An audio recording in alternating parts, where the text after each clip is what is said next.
Hey guys, welcome back to This Week in the EPL. Today I will be giving you my Matchweek 35 Premier League predictions. Before I jump into my Matchweek 35 predictions, I want to do a little recap from Matchweek 34. So, I got 6 out of 10 predictions correct, moving my total to 24 out of 52. Some notable upsets included Sheffield beating Wolves and Bournemouth and Spurs drawing. Also, I want to give a little shout out to Roberto Hollis, who got 7 out of 10 predictions correct. If you guys want to be featured in next week's video, make sure to leave your predictions down below in the comments, and the person with the most predictions correct will be the lucky winner. Now, for our first match, we have Watford versus Newcastle. Watford coming off a massive 2-1 win against Norwich that moves them into 17th position, 3 points above the relegation zone. However, if you watched the match, you would have seen Watford did not play very good. We're on the same level of Norwich, which should be concerning for Watford fans, and haven't looked great since the restart overall, but nonetheless a big win versus a Newcastle side that is coming off an embarrassing 5-0 loss to Manchester City, where they just didn't show up. Overall, since the restart, Newcastle have looked good, but I'm wondering if some complacency is starting to set in, considering they're a team in no man's land, can't contend for Europe, but also won't get relegated. However, I think Newcastle just have too much quality for Watford. I'm going to give it to Newcastle 2-1 on odds of 7-2. Norwich City versus West Ham United. Norwich, a team coming off a 2-1 loss to Watford, and relegation for them is all but there. They have struggled, they look hopeless, and are struggling to score. Since the restart, they only have 1 goal in their 5 matches versus a West Ham side that is sitting in 16th, only 3 points above relegation, but have looked all right. They got that big win over Chelsea, and last week against Burnley, they played so-so. They had some good chances, but again, floundered them.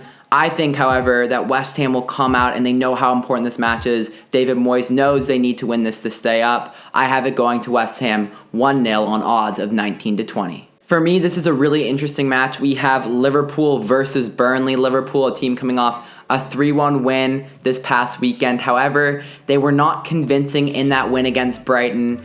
Played very good starting out, but then kind of showed complacency and looked like a team that's already won the title. And if they continue to play like that, they may have trouble later this season versus a Burnley side that got a very good win against West Ham and are in great form. A disciplined side, know exactly what they are, will defend and counter, are quite predictable, but will put in a blockade in front of that Liverpool front line, making it hard for them to break down. I think Liverpool will just eke this one out, but if they do not play better against Brighton, it's going to be hard for Liverpool. I have it going 2-1 to Liverpool on odds of 1-4. Another fun, exciting match, Sheffield versus Chelsea. Sheffield, a team coming off a massive win against Wolves in added time. A goal from John Egan, who's been key to their success, holds it down defensively, and comes up with big late-game plays like he did against Wolves.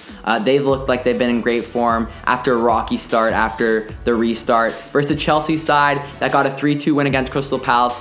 Look good, but defensively we have to ask questions because they have been a mess back there. Zuma's latch-ditch tackle helped Chelsea win the game, but was it the fashion that Chelsea wanted to win it in? They looked in control early and then almost blew it.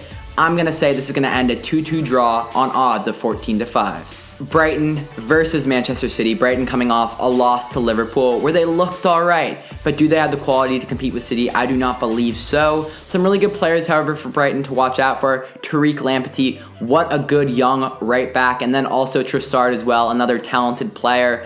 Other than that, though, I don't see Brighton be able to do much versus a Man City side that blew Newcastle to the water 5-0, had like 75% possession in like 26 shots. They're on an absolute tear. I would not want to play Manchester City if I was in the Premier League right now. I have it going 3-0 to City on odds of 3-10. Wolves versus Everton. Wolves, a team coming off another loss to Sheffield, played well but didn't quite get it done, gave up a late goal, and they're going to be disappointed after losing to Arsenal the week prior. We're on a roll and now have seemed to hit a brick wall in their path. However, I think this game against Everton will be an opportunity to redeem themselves. Haven't played terrible in their last couple weeks, but haven't been clinical in that final third, and I think against Everton they will be able to turn it around. Versus an Everton side that is we kind of know what they are at this point. They're a side that's going to sit in, and they're going to hit it long to Charleston and Calvert-Lewin to run on to. That's what Ancelotti's shown. He doesn't think he can do anything else with the set of players he currently has, and I think that's effective against the Southamptons of the world, but against Wolves, which is another tier above Everton, I don't think it will be. I have it going 2-1 to Wolves on odds of 21-20. All right, we have Aston Villa versus Crystal Palace. Villa, a side that have looked so-so since the restart. Some games show promise. Against United, started off all right, but then looked pretty poor defensively, and that's been their issue this season. A team that's conceded some of the most goals in the Premier League this year. On top of that, Jack Grealish does not look at his best right now, holding on to the ball too much. Many Villa fans are saying that he does not want to be at the club right now, so that's not a good sign for them. Versus the Palace side, that played well against Chelsea, but didn't get a result. You have to say what a strike that was from Zaha. That was an absolute sensational goal, and I think he'll have one against Villa as well. I'm going to give the edge to Palace. I have it 2-1 to Palace on odds of 11-5. The big match of the week, the one you've all been waiting for, the North London derby, Tottenham Hotspur versus Arsenal. Spurs are coming off a draw to Bournemouth. Yes, you heard me, a draw to Bournemouth, where in my opinion they were lucky in some ways to get a point out of that one. Played absolutely terrible. We're not confident in possession at all. We're pissing the ball away. Didn't look that solid defensively. Looked all right. But man, they have been struggling under Jose Mourinho. The players do not look happy. They do not look like players who are empowered to go forward and take risks. And it's been quite a shocker in recent weeks for Spurs versus an Arsenal side that have looked the complete opposite, have looked very good, missed some chances against Leicester, however, and then got a red card from Nketiah, so they blew a game against Leicester that they should have won. But since moving to that 3-4-3, Arsenal have looked good and quite disciplined in the back, which was many of their concerns earlier this season. Aubameyang starting to get on a roll. I have it going 2-0 to Arsenal on odds of 17-10. Bournemouth versus Leicester City. Bournemouth, a team that just drew to Spurs, but overall have looked very poor, are moved up to 18th in the table, and are 3 points from escaping relegation. Do I think that they will be able to do it? No, I personally do not believe so.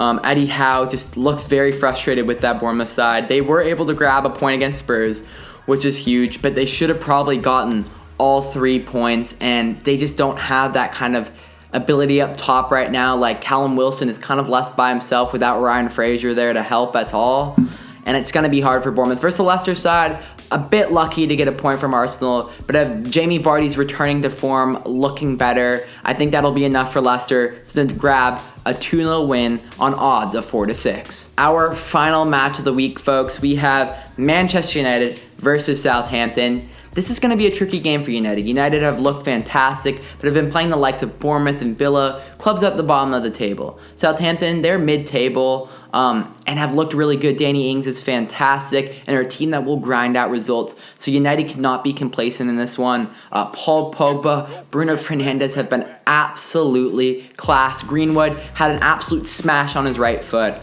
So United have looked great. Southampton coming off a draw to Everton.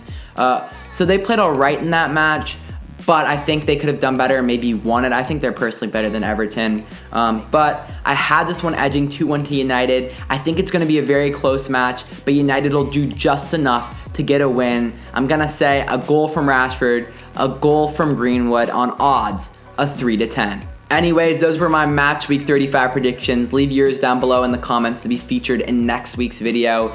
If you enjoyed the video, please smash that like button and subscribe for more amazing football content. Thank you and take it easy. Peace.